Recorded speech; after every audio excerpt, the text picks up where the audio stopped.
There's a lot of information, misinformation, and politically motivated talking points out there about how the state of Israel was founded. Was it a legal war of self-defense, or was it a criminal war that could be called genocide, as some claim? Let's dive into the key facts related to the 1948-49 war. With the rise of violence between Arabs and Jews in the 20s and 30s, the British came to realize that their mandate over the District of Palestine was unsustainable.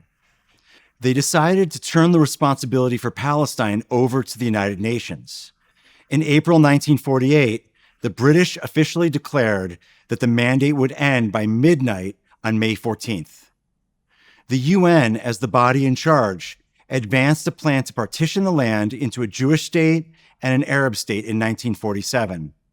This partition plan was accepted by the leadership of the Jewish community, but was rejected by the Arab community. Therefore, on May 14, 1948, just before the end of the British mandate, the leaders of the Jewish community declared Israel an independent state. On the very next day, 5 Arab nations invaded, trying to destroy the new state.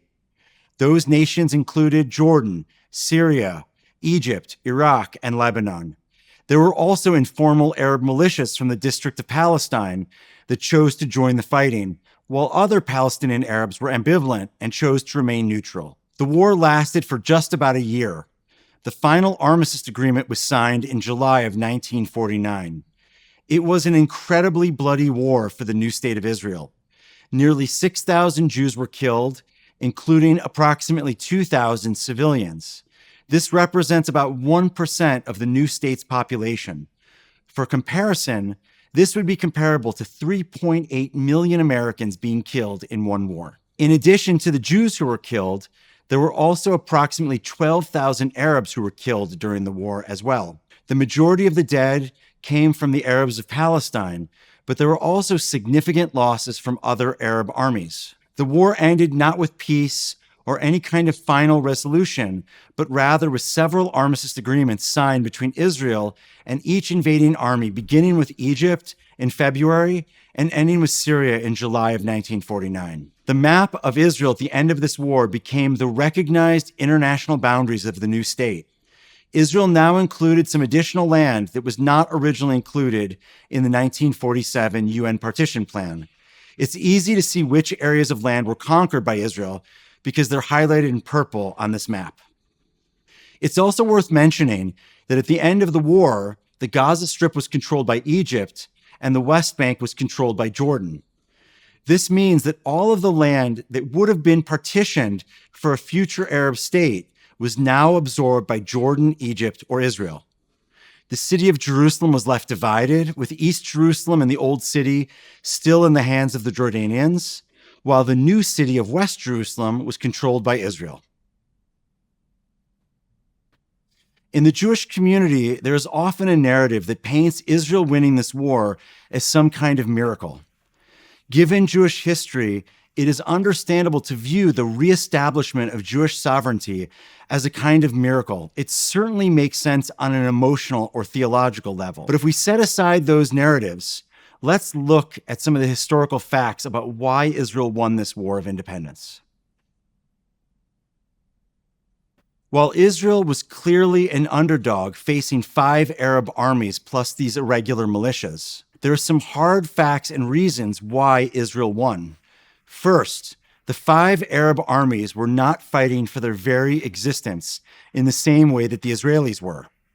Additionally, the 5 Arab armies were not well coordinated. In fact, different Arab armies had different strategies and different goals for the fight. Second, the new Jewish state was prepared and preparing for this kind of war.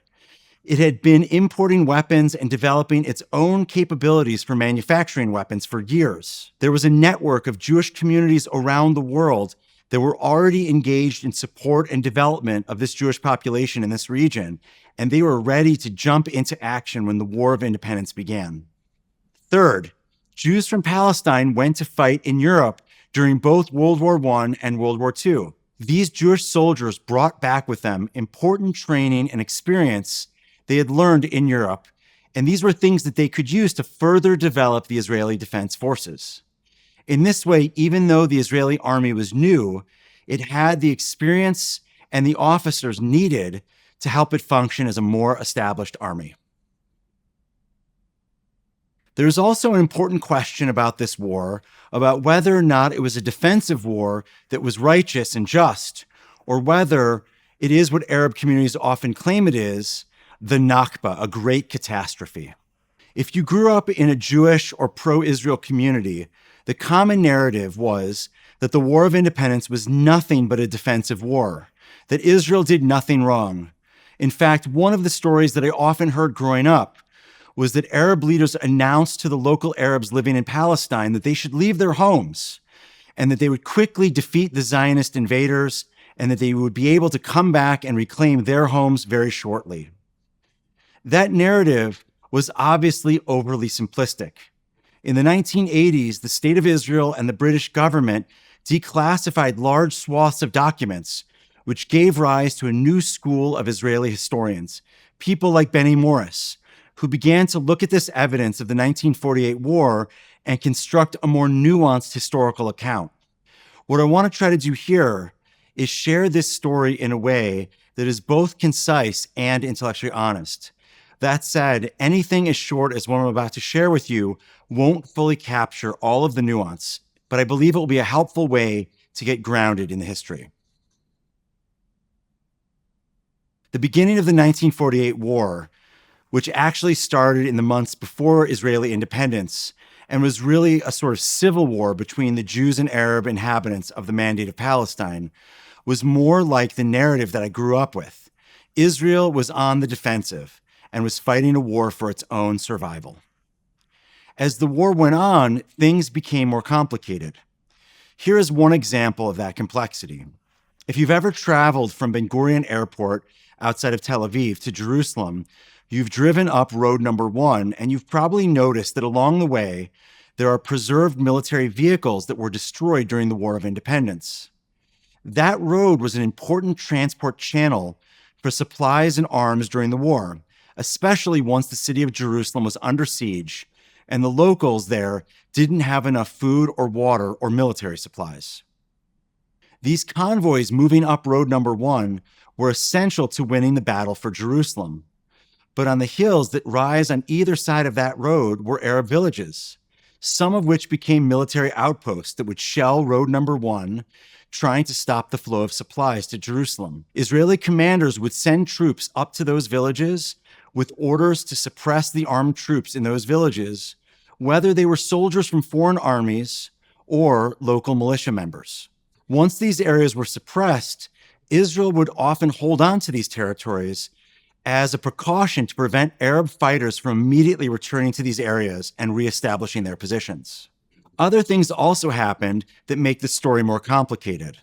There are documented examples where Israeli military commanders would go rogue and kill innocent women and children in ways that were beyond the boundaries of their orders, the law, and common battleground ethics. A difficult book to read that will share some of this information with you is by Ari Shavit. It's called My Promised Land. These are hard stories to read, and they are reminiscent of some of the stories you might read about rogue military commanders in the US Army that might have done similar things in the Vietnam War, for instance. Again, this does not seem to have been Israel's military policy, but rather one of the terrible outcomes of putting people in situations where they're asked to kill and where they struggle to turn that impulse off in these moments.